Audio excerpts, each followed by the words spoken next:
페이지 15쪽. 예. 자, 우리가 이제 노트 정리 같은 거를 좀 하고 그 다음에 내용들 정리를 좀 해야 되는데 여러분들한테 이제 하고 싶은 얘기가 하나가 있어요. 우리가 공부를 한다고 했을 때 좀 신경을 써야 될 게 이제 요게 하나가 있다. 잠깐만. 여기 한번 볼게. 지금 노트 정리 공부한 내용 정리하기 실전 연습 뭐 이렇게 써 있잖아, 그지? 요게 여러분들이 이제 노트 정리를 한다고 하잖아. 그러면 영상 같은 경우를 조금 봐. 아니면 자습서 같은 거를 좀 본 상태에서, 알았지? 봐봐. 여기 이제 영상 들은 거지. 그래서 학생 한 명하고 선생님이 영상을 이렇게 들으면서 각자 공부를 한 거야. 요건 이제 내가 노트 정리를 한 게 아니라 공부를 하는 거지. 그러면 강의 듣는 상황에 있는 모든 내용들을 다 이렇게 적는 거야. 강의 있는 그대로 모든 걸 그냥 따라 듣는 거야. 배속도 나는 빨리 안 해. 이해갔지? 그래서 이렇게 듣겠지. 그러면서 필기를 다 하는 거지, 이렇게. 이해갔지? 이렇게 필기를 먼저 하고 그 강의를 듣는 게 첫 번째 우선 공부야. 이 공부야. 이거 노트 정리 아니야? 공부야. 그럼 이 강의를 다 들었잖아. 그지? 그러고 나서 뒤쪽에 목소리 들어봐. 다른 사람이지. 그지? 그럼 이제 두 번째 강의를 들으면서 왜 거치기 또 한 번 하는 거야. 그러니까 내가 지식이 없으면 없을수록 이런 강의를 2개, 3개씩 들어서 모든 내용을 이렇게 다 정리를 하는 거지. 이렇게 정리를 하고 나서 내가 얘를 다시 읽어볼 거야. 읽어보고 머릿속에 다 집어넣겠지. 알겠니? 그 상태가 됐을 때 요 상태에서 다시 실험을 하는 거야.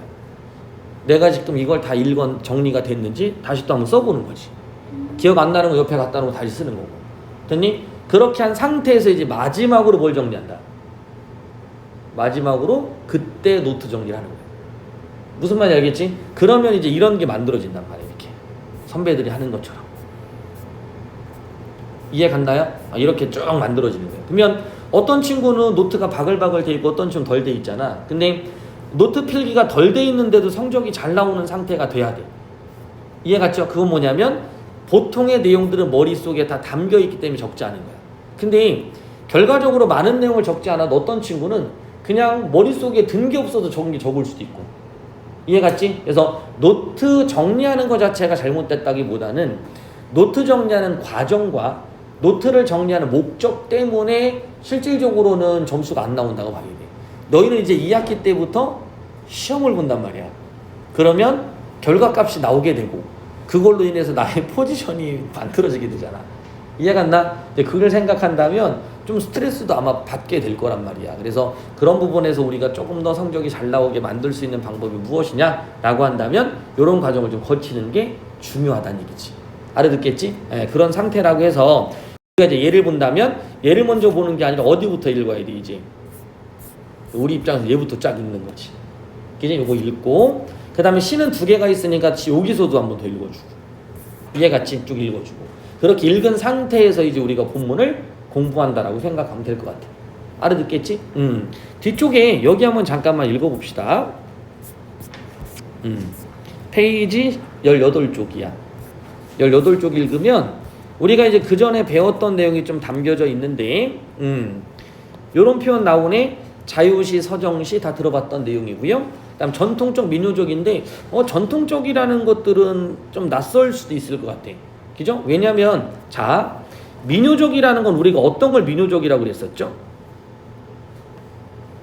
떠올라야 되는데 이렇게 이렇게 떠올라야 되는데 민요적 뭐 떠올라야 돼?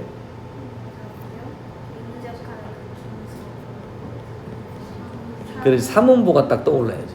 삼음보 뭐가 또 탕 떠올라야 되지? 그렇지. 그게 딱 떠올라야 되네. 7호조 이렇게. 돼? 그럼 다시 연상해 볼게. 삼음보는 음보율이고 7호조는 음수율이지. 그럼 요거 하나 뭐 있었지? 하나 뭐 더 있지 않았어요? 뭐라고? 막 단어를 만든다. 미율. 그 위면 이게 뭐였어? 위가 위. 소장 대장 위 뭐 위야? 뭐니? 그 위? 위아래. 요때 위는 두운, 요운, 가군 그러면. 두운, 요운, 가군 이렇게 하면.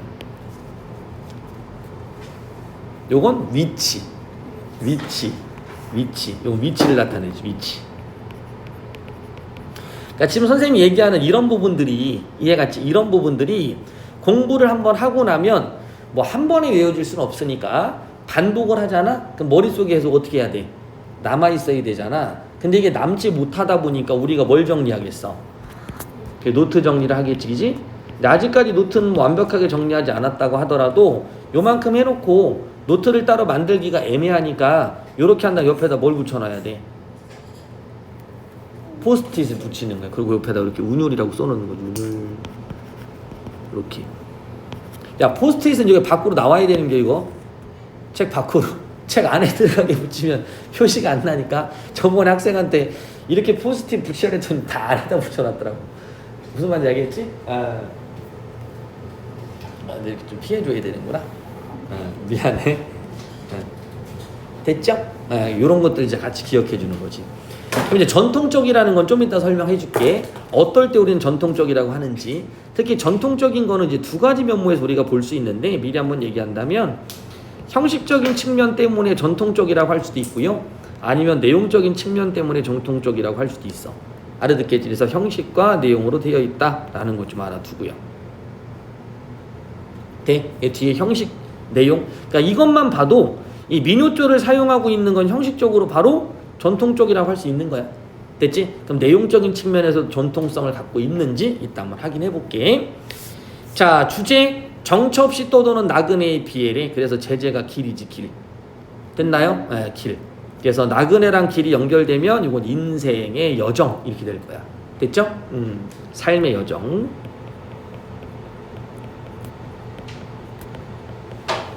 당연히 나그네들은 뭐 하는 사람이라고 하죠, 우리가? 여러 군데를 그렇지 돌아다닌다. 떠돈다. 떠돌이 이렇게 얘기도 하지. 그 다음 유랑, 방랑 이렇게 되는 거지. 조심해야 될 게 유랑, 방랑이라는 말과 방황이라는 말은 다르지? 그지? 네, 방황이라는 말은 다르지. 그죠? 네. 그 다음에 특징. 자, 우리가 이거 배웠었어, 안 배웠어? 감정이입과 객관적 상관물 했었죠, 그죠? 어떨 때 감정이입이라고 한다고 그랬었죠? 화자의 정서와 대상의 정서가 다르면 대조니까 걔는 객관적 상관물의 대조. 됐죠? 화자의 정서가 대상의 정서가 같으면 이렇게 될 때는 우리는 감정이입. 이해갔지? 그래서 대상과 감정이 같으면 감정이입, 대상과 감정이 다르면 대조니까 걔는 객관적 상관물이라고만 부를 수 있고, 감정이입은 감정이입 그 다음에 객관적 상관물 둘 다 부를 수 있고, 이렇게 우리가 공부 한번 했었지, 그지? 이렇게 떠올리면서 정리를 한번 하는 거야. 우리가 이제 글을 읽을 때 이 글자만 보이지 않고 옆에 뭐가 떠올라야 돼? 그렇지, 지금 배웠던 정보들이 떠올라야 돼. 이해갔죠? 약간 맛있는 거 보면 침 흘리는 느낌하고 비슷하다고 생각해봐요. 알겠지? 이해갔죠? 그런 느낌으로. 됐지? 너 이번에 미국 가니까 미국 가는 느낌이 또 있잖아. 갔을 때 그 이미지가 막 떠오르지, 그지? 그죠? 그 다음 뭔가 하고 싶은 즐거운 생각도 떠올리고. 뭐 한다고? 그랬어? 오케이. 이렇게 정리하면 돼. 할 수 있겠나요? 오케이. 자, 그 다음 갑시다. 화자의 감정을 효과적으로 표현했다. 평안도의 지명을 구체적으로 제시해. 이런 것도 좀 알아둬. 평안도라는 지명을 구체적으로 제시하잖아. 그지? 그러면 시에서는 이런 것들이 향토성을 많이 주기는 해. 그렇다고 지명 썼다고 향토성이 아니야? 평안북도의 지명이지. 여기다 뭐 뉴욕 같은 거 썼다고 향토감이 나오겠어? 그건 아니잖아. 그지? 그러니까 도시 같은 게 아니라 이런 시골 지명. 그 다음 지명을 쓰면 뭐도 높아져? 문학에서는 사실감, 뭐 이런 것도 높아지는 거지. 사실감. 사실 같은 느낌을 주니까 사실감이라고 쓸게요. 됐지? 그 다음 감정이입과 객관적 상관을 다시 한번 줄글로 공부를 한번 해보자. 자, 객관적 상관물은 화자의 정서 표현을 위해 사용하는 대상이에요. 그러니까 객관적 상관물은 정서를 표현하고 싶은 그런 화자의 마음을 또는 작가의 의도를 어떤 대상을 통해서 드러내는 거야. 그러니까 객관적 상관물은 모든 시에 다 있다고 생각해도 괜찮을 것 같아. 근데 그것이 좀 더 두드러지거나 명확성을 지녔을 때 그때 우리가 객관적 상관물에 대한 문제를 내는데, 객관적 상관물과 감정이입을 구분하는 문제보다는 객관적 상관물 중에서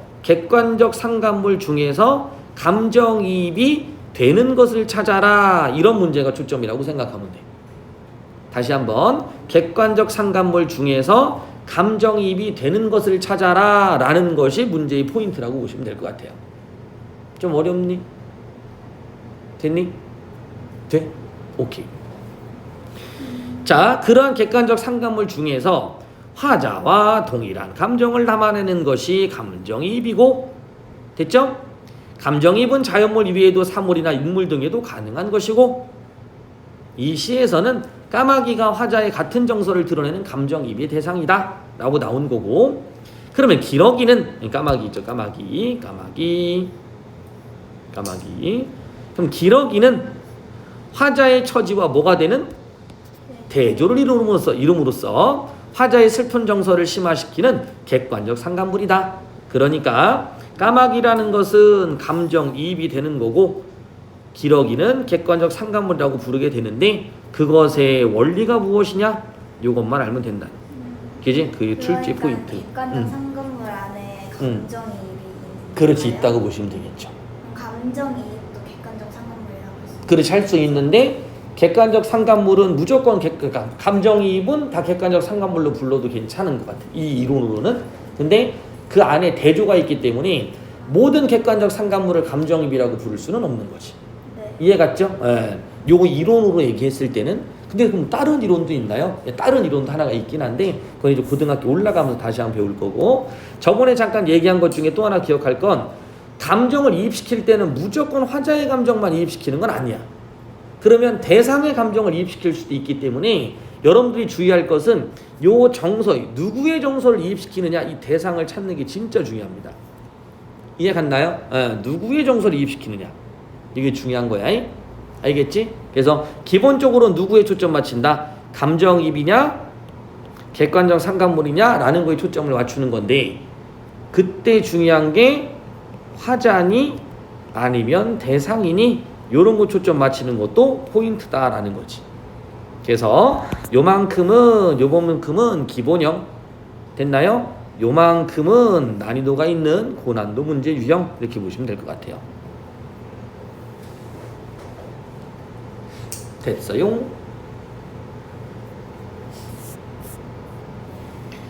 자, 이해와 감상. 나중에 이제 낯선 시들이 등장을 하면 요 이해와 감상을 먼저 읽고 이 부분을 바탕으로 시를 해석해 보는 것도 괜찮아. 알았니? 그래서 요건 이렇게 이해할게. 또 오해하지 말고요. 자, 시가 이렇게 있죠? 됐나요? 시가 이렇게 있는데, 시는 요렇게 해석할 수도 있고, 요렇게 해석할 수도 있고, 요렇게 해석할 수도 있다. 방향성 여러 가지라고 생각을 해볼게. 근데 시가 너무 어려우면 우리가 감상하는 게 좀 너무 힘들잖아. 그러니까 특정한 관점으로 감상이 되거나 이야기가 됐던 보기 하나 이렇게 주는 거야. 됐지? 그래서 이 보기의 방향에 맞춰서 시를 해석해봐 라는 이야기지, 그렇다고 내가 이 보기에 맞췄다고 해서 시를 다 해석할 수 있는 건 아니야. 그러니까 우리는 이런 문제 유형을 보기 1로 나온 유형대로 해석도 한번 해보고, 또는 보기 3으로 나오는 유형들도 있을 거 아니야. 됐지? 이런 관점을 많이 길러야 되기 때문에, 그래서 유튜브 같은 경우나 영상 같은 경우도 선생님 강의도 내 것만이 아니라 다른 선생님들 강의도 들어보라는 얘기지. 이해갔니? 그럼 너희들도 선생님이 설명한 것보다 이 사람이 더 잘해요 라고 하셔도 돼요. 알겠니? 내가 뭐 그렇게 자존심은 좀 상하겠지만, 이해갔나요? 그래도 그런 것들이 다 도움이 되는 거니까. 알겠니? 강의 보고 좋은 거 있으면 나한테 얘기해줘도 되고, 선생님보다 얘가 더 잘하는데 이렇게. 알았니? 알려줘요. 알겠지? 나한테 혼날 각오하고 알려주시면 되네.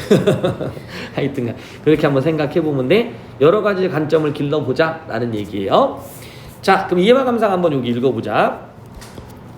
이 시는 고향을 두고서도 가지 못하는 나그네의 비애를, 고향을 두고서도 가지 못한 나그네에 비해 딱 한 글자 하나 기억난다. 한 단어. 요것도 있어야 되겠다 그러면. 그렇지. 향수. 그 다음 나그네가 지니고 있는 비애. 비애가 뭐야? 비애가 슬픔. 애환 이런 것들이죠. 그리고 있는 작품이다. 시인은 정처 없이 떠도는 나그네의 처지를 우리의 전통적인 율격인 산문모를 바탕으로 애절하게 드러내고 있다. 화자는 차가 다니고 배가 갈 수 있는 고향이 있지만 그곳으로 가지 못하고 있다. 요거야. 가지 않는 게 아니라 가지 못하는 거야. 이해 갔나요? 가지 않는 것과 가지 못하는 거의 차이는 뭐예요? 너 숙제했어 안 했어? 안 했어요. 그럼 이거 의지로 안 한 거니까 혼나야 되는 거고. 됐지? 했어 안 했어? 못했어요. 왜? 능력이 부족하거나 너는 환경이 여의치 않았기 때문에.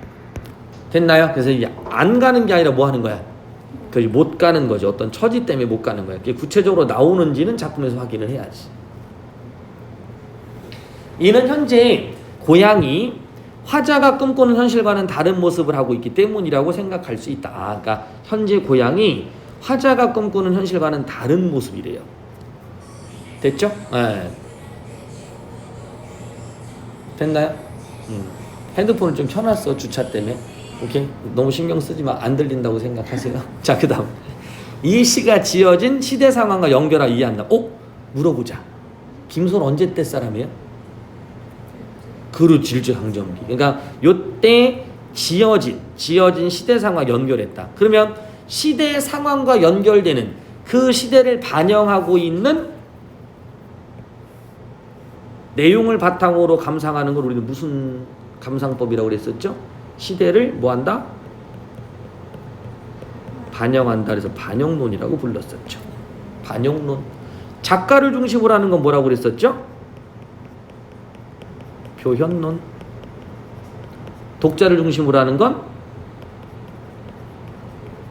효용론. 이 세 가지의 감상 방법으로 우리는 외제적 비평. 외제적의 반대는 당연히 뭐겠니? 그렇지, 내재적이겠죠. 이렇게 되는 거지. 그 마지막에 뭐라 쓰신 거예요? 효용론. 효용론.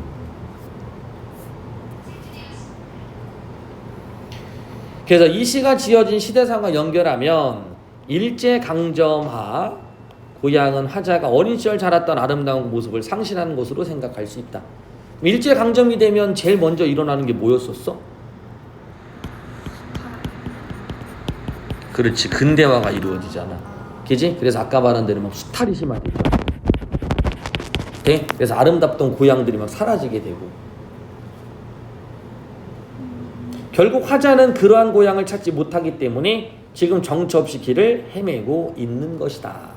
됐지? 그러니까 먹고 살 게 없어서 떠돌아다니는 그런 어떤 실향민도 있겠지만 마음을 붙일 수 있는 그런 고향이 아예 사라진 거야.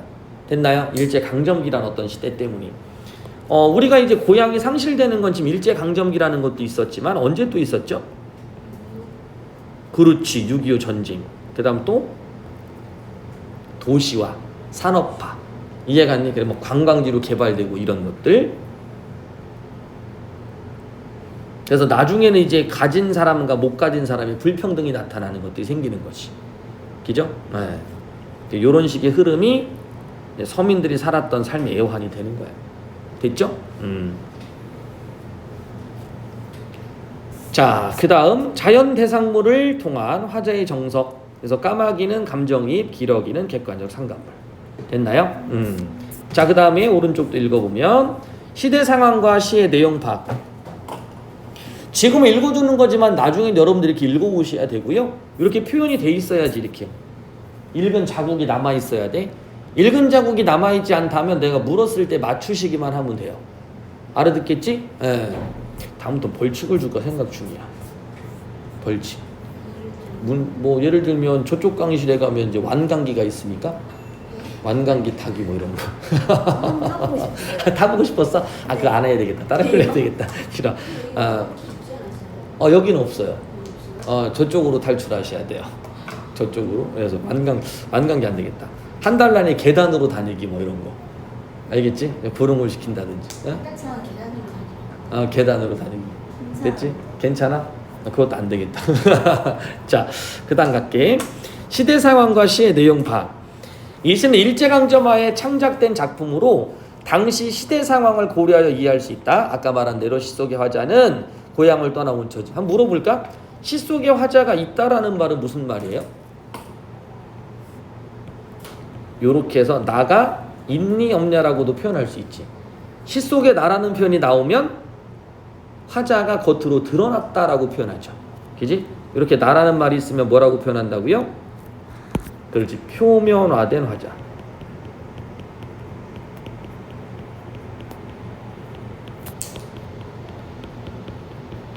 표면화된 화자. 나라는 게 없으면 표면화된 게 아니야. 됐지? 표면화됐다라는 말은 다른 말을 받으면 겉으로 드러난 이렇게 표현할 수도 있지. 자, 이건 1학년 때 지금 배웠다. 1학기 때. 화자를 설정하는 이유는 뭐였어? 화자를 설정하는 이유는 시에서. 그렇죠. 됐죠? 시를 효과적으로 전달하기 위해. 알았니? 주제를 효과적으로 전달하기 위해. 2학기가 걱정되는데. 자, 그 다음 갑시다. 고향은 차도 다니고 배도 갈 수 있는 곳으로 마음만 먹으면 쉽게 갈 수 있는 곳이니까 고향은 있는 거지. 하지만 화자는 지금 그러한 고향을 두고서도 갈 수 없는 상황에 놓여 있다. 따라서 고향은 이런 표현 써 있네. 물리적으로는 존재하는 곳이지만 심리적으로는 갈 수 없는 곳이다 라는 표현을 썼다. 좀 어려운 말이다. 정지용의 시에 이런 표현이 있어요. 고향에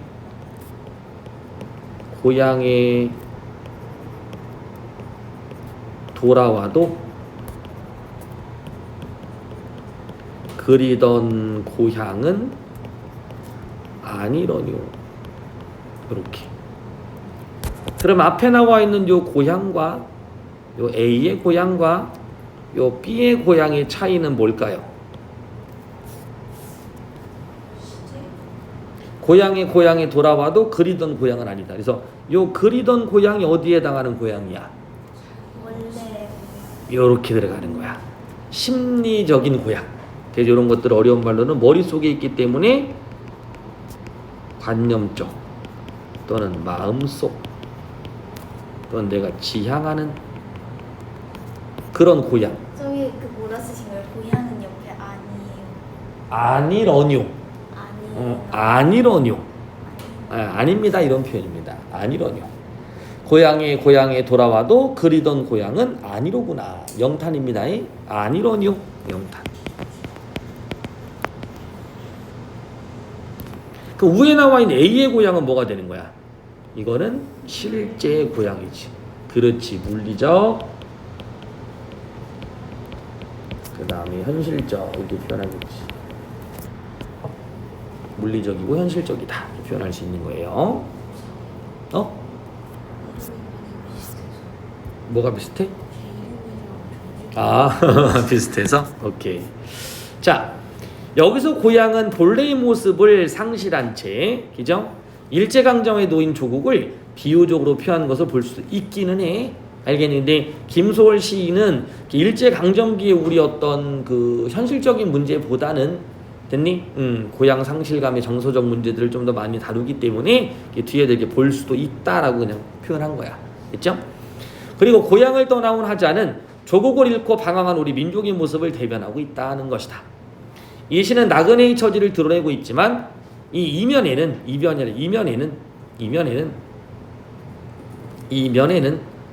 당시의 시대적 상황을 반영하여 우리 민족의 고달픈 상황을 드러낸 것으로 이해할 수도 있다. 됐나요? 요건 이제 나중에 다시 할 거야. 요건 따로 공부 아직 안 해도 괜찮아요. 됐나요? 전통을 계승한 게 아까 나왔네. 아까 얘기했던 전통이라는 거. 됐죠? 시가 전통적이라는 건 도대체 뭘 의미할까? 한번 여기서 체크를 한번 해봅시다. 가장 한국적인 시인을 꼽으라면 누구나 김소월을 쉽게 연상한다. 그는 그렇지. 됐나요? 김소월 민요 시인이니까. 널리 알려져 있고 그의 대표작들인 진달래꽃, 접동새, 산이화 등은 정환과 슬픔의 세계를 노래하고 있다. 그는 우리에 나왔다. 전통적 율격인 삼음보를 바탕으로 했으니까 당연히 전통적이라고 할 수 있는데 또 하나 중요한 건 바로 이 내용적 측면이에요. 상사별궁류에 사랑과 이별에 관한 모티프를 계승하고 있다. 예전에 이런 사랑과 이별에 대한 시들이 많이 쓰여 있었는데 그 내용을 어떻게 하고 있는 거야? 이어가고 있는 거지. 그래서 내용적인 측면에서는 바로 이런 부분들이 계승되고 있다는 뜻인 겁니다. 자, 그것을 근대적인 분위기 속에 재창조하고 있다. 이런 것도 이제 우리가 이런 느낌도 한번 생각해 볼 필요가 있거든요. 일제잖아, 일제. 자, 일제가 되면 강점화가 이루어지고 근대화가 시작되죠. 그래서 우리 고향에 대한 또는 우리 조국에 대한 수탈이 막 일어나잖아. 됐니? 그래서 어떤 시인들은 시를 쓸 때 막 시에다가 저항하는 내용을 담진 않아. 알겠니? 근데 시에다가 우리말 특히 거기다가 고유어를 많이 쓰는 거야. 됐나요? 옛날에 사용하던 고유어. 알겠죠? 그런 것들을 집어넣는 것 하나에 뭐가 될 수 있을까? 우리의 전통을, 그렇지, 전통을 수호하는 거지. 그것은 다른 말로 바꾸면 뭐가 될 수 있는 거야?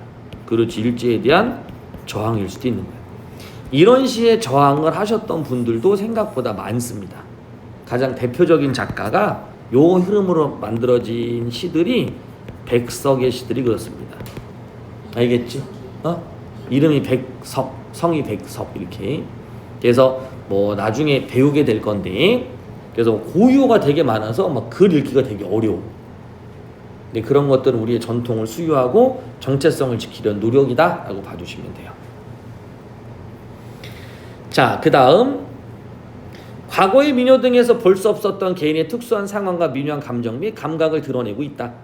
길도 삼음보의 기본적 율격을 바탕으로 개인적인 감정을 드러낸 시이지만 동시에 당시의 시대적 분위기를 맥락으로 하여 이해할 수도 있다. 됐나요?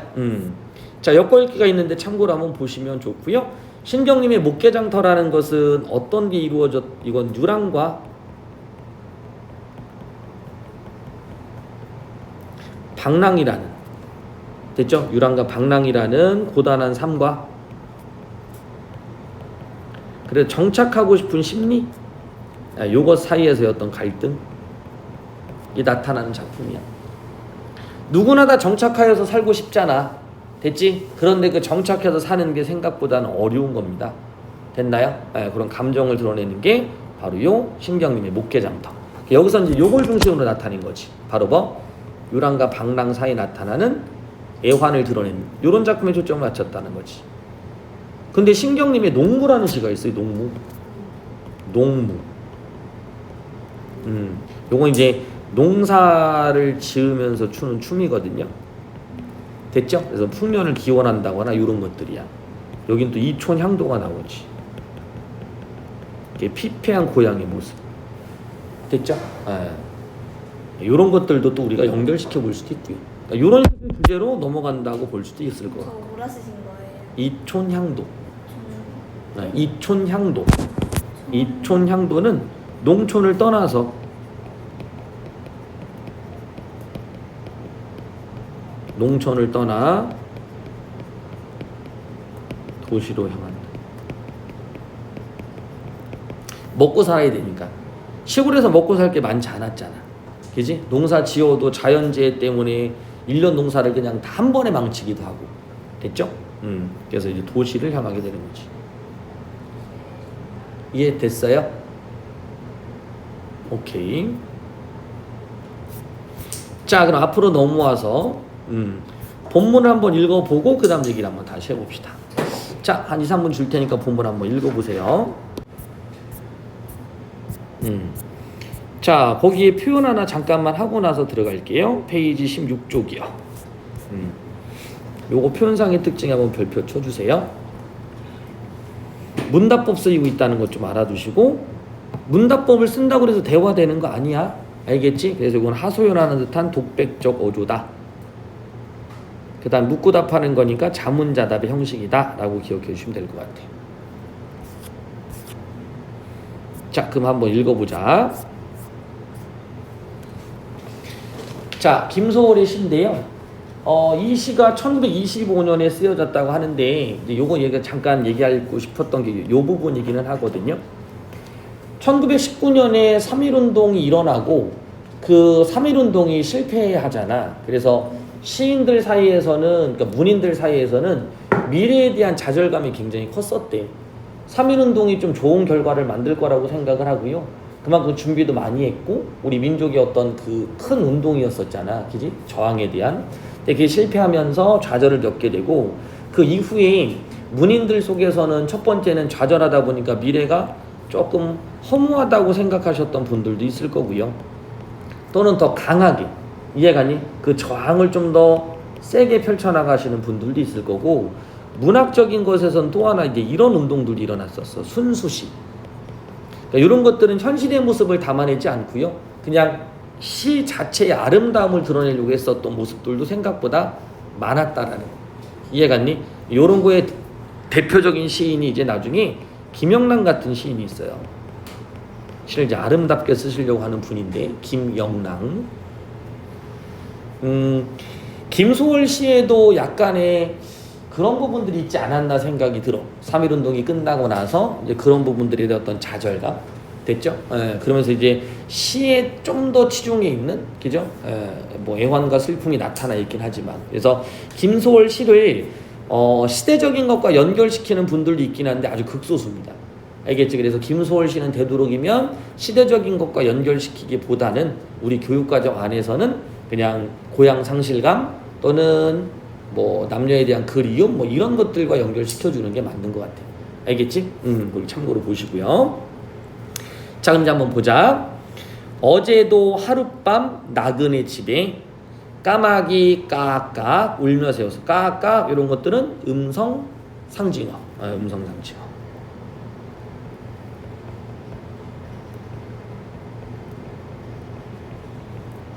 음성 상징어에는 의, 성, 그 다음 의, 태, 다 포함이에요. 음성이라고 그래서 소리라고만 생각하지 마. 알겠니? 음성 상징어라는 건 뭐야? 소리나 모습을 음성으로 나타낸 거야. 이때 상징이라는 것은 뭐 우리가 말하는 시에서 상징이라는 것보다는 기호화 시켰다는 뜻이야. 기호화. 알았니? 그러니까 소리나 모습을 뭐 했다? 기호화했다. 그 기호화가 바로 언어로 만들어졌다는 뜻이야. 알겠지? 참고해 주세요. 음성 상징어. 자, 그럼 까마귀는 긍정적, 부정적? 뭔가? 그렇지, 부정적, 불안한 느낌을 주잖아. 그러니까 이때 나그네도 어때요? 나그네도 유랑방랑하니까 뭔가 불안한 느낌을 주죠. 그래서 이런 것들이 불안한 심리를 나타내서 감정이입이 된다라고 봐주시면 되겠지. 어제도 하룻밤 나그네 집에 까마귀 가악가악 울며 세웠소. 그래서 이때 울며 세웠소라는 것이 이제 조금 고등학교 1학년 되면 이제 배우겠지만 그 상대 높임이라는 것과 관련해서 상대 높임. 상대 높임. 그럼 상대 높임이라는 것은 누구를 고려하는 거냐면 청자를 고려하는 거예요. 청자를 고려하는 거. 됐니? 그럼 이거는 누군가를 대화하는 거라기보다는 자신의 내면을 그대로 드러내는. 알겠죠? 내면을 그대로 드러내는 그런 형식적 장치다라고 생각해 주시면 돼요. 그래서 아까 우리 요거 한번 했었잖아. 요렇게 하소연하는 듯한 독백적 어조. 됐지? 그래서 이런 부분들이 다른 사람과 대화를 하려고 하는 어떤 의도라기보다는 자신의 내면 세계에 있는 것을 겉으로 좀 드러내다 보니까, 알겠지? 형식적으로 상대 높임을 좀 사용한다라고 생각해 보시면 좋아요. 전체적으로 뭘로 본다? 독백이라고 생각하시면 돼요. 어제 도니까 얘는 뭐 하는 거고? 반복이 된 거지, 반복. 어제도 하룻밤 나그네 집에 유랑방랑이 반복된 거거든요. 그래서 우리가 반복되는 삶의 모습을 뭐라고 하는지 알아? 이렇게 반복되는 삶의 모습, 이게 나그네의 두 글자로 일상 이렇게 되는 거야. 일상. 일상. 너희들 맨날 아침에 학교 가죠. 매번 갈 때가 있지. 보통 방학 말고. 그지? 이제 그게 일상인 거야. 됐지? 지금의 일상은 뭐야? 늦잠 자고 뭐 이런 거. 이해갔지? 예. 자, 그 다음. 어제도 하룻밤 나그네 집에 까마귀 가와가 울며 세웠소. 오늘은 또 몇 시니? 오늘은 또 몇 시입니까? 또니까 뭐야? 또 이 방랑의 길을 걸어 몇 시니? 어디로 갈까? 몇 시니라는 것은 가야 될 길이 많잖아. 그지? 그러면 몇 시니를 계속 가야 돼. 또 몇 시니? 그러니까 이거는 고단함. 어디로 갈까? 아까 우리가 읽어봤지만 갈 곳이 있어 없어? 없죠? 정처 없는 삶이야.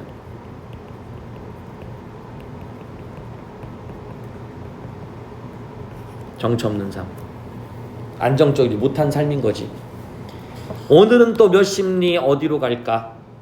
산으로 갈까? 올라갈까? 들로 갈까? 오라는 곳이 없어? 나는 못 가겠구나. 됐니? 네, 목적지가 없는 거야. 목적지가 없는 거야. 어떤 목적지를 향해서 가고 있는 게 아닌 거지. 그지? 그래서 우리가 아까 정처 없음이라는 말을 쓴 거지. 그지? 정처 없음. 산으로 올라갈까? 들로 갈까? 오라는 곳이 없어? 나는 못 가오. 그래서 이때 나. 그럼 앞에 나와 있는 요 나그네. 그러니까 실제 누구였던 거야? 나거야, 나. 그렇죠. 나는 못 가오. 말마소 내 집도 정주각산 차 가고 배 가는 곳이라오. 내 집도 차도 가고 배도 가는 곳이야. 그러니까 이거 무슨 얘기야? 더 비극적인 거지. 됐지? 가지 않는 게 아니라 지금 못 가고 있는 상황이라는 거야. 됐죠? 고향이 있어. 존재해. 근데 가지 못하고 있는 거지. 됐어? 가지 않는 게 아니라. 가지 못하는 건 아까 얘기했었죠? 일제강점기나 근대화로 인해서 고향의 어떤 상실.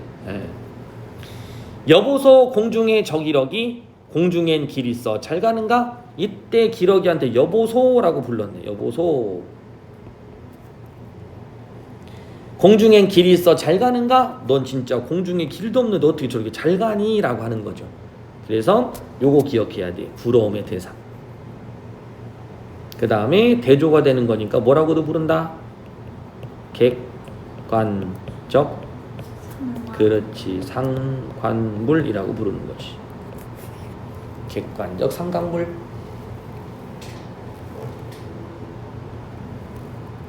객관적 상관물.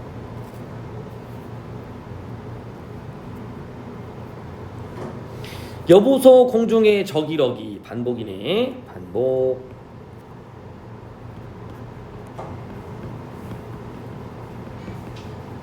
구절 반복. 여보소 공중에 저기러기. 열십자 복판에 내가 섰소. 열십자 복판이라고 한다면 그지? 이렇게 열십자가 된 거야. 이렇게 열십자.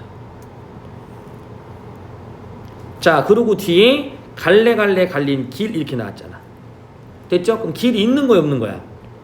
길이 있지. 됐죠? 그런데 내게 바에 갈 길은 하나도 없는 거지.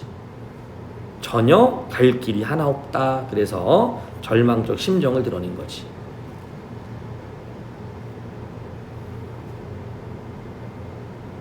됐나요?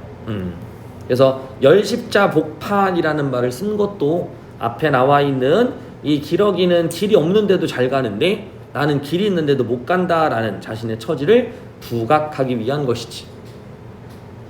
자, 그 다음 갈래갈래 갈린 길. 요거는 이제 갈래갈래 갈래갈래 이런 것들 반복. 어휘 반복. 갈린 길. 기역 리을음 이런 거 많이 쓰이죠. 이런 것들은 우문 반복.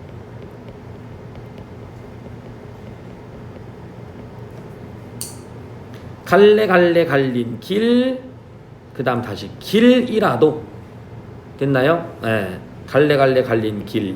길이라도. 그러니까 요거는 뒤에 나와 있는 길을 이렇게 연세로, 그지? 연세적으로 호흡을 이어가고 있죠. 길이라도 내게 바에 갈 길은 없다. 길 요것도 반복이 될 수 있죠. 갈 곳은 하나도 없소. 그래서 절망적이다. 뭔가 하소연한 듯한 어조가 나타난다. 이렇게 되겠지.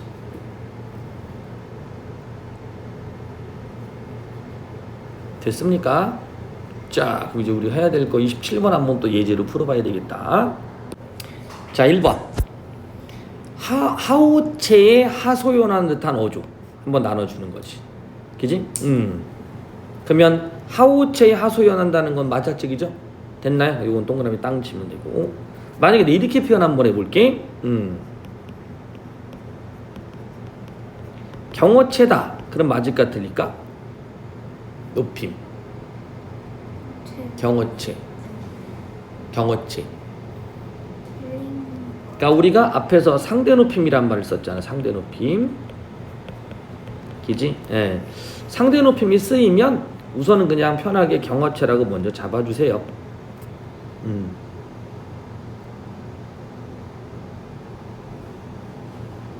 됐지? 그래서 상대 높임은 다시 우리가 한번 배울 거야. 상대 높임은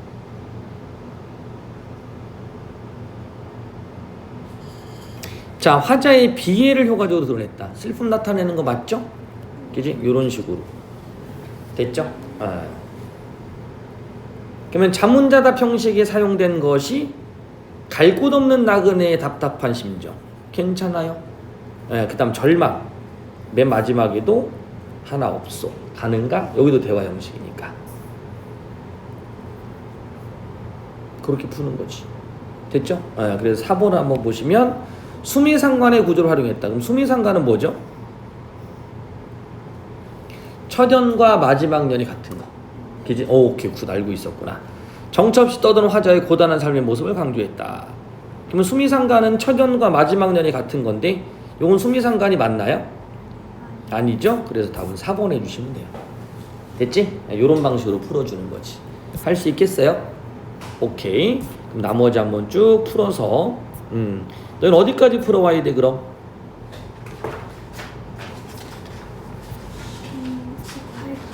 18쪽. 응? 18쪽? 그 뒤에 것도 같은 작품 아니야? 뒤에요? 18쪽이야? 18쪽? 오케이. 만세전까지 읽어보시면 돼요. 23쪽. 현대시 현대소설 2개씩 이렇게. 이것도 읽고 문제를 풀어보면 되나요? 문제가 3개밖에 한번 읽고 풀 수 있으면 풀어주세요. 네. 알았죠? 오케이.